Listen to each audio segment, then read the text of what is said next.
Just going to pick on the ADA president a little bit more. It's March 2020. He's the current president. In his report, he talks about a few things, including he has a mission, and it talks about professional regulation. We're asking Dr.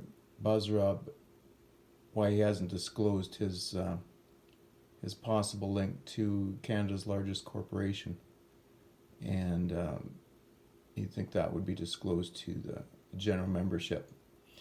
We're also looking at his practice name. We already discussed how different council members have violated the old rule of having a town or city name.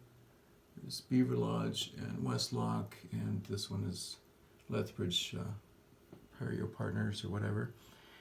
We're also looking at his, and they changed the rules, so of course now they can advertise city-named offices.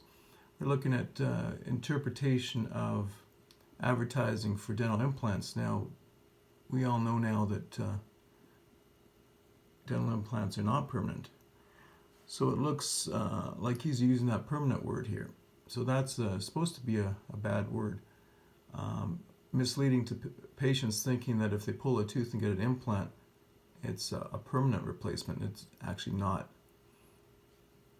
Here's another use of the word permanent. It says implants are permanently placed.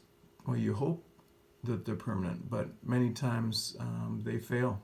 They fail quicker and more frequently than real teeth. So I'm thinking Dr.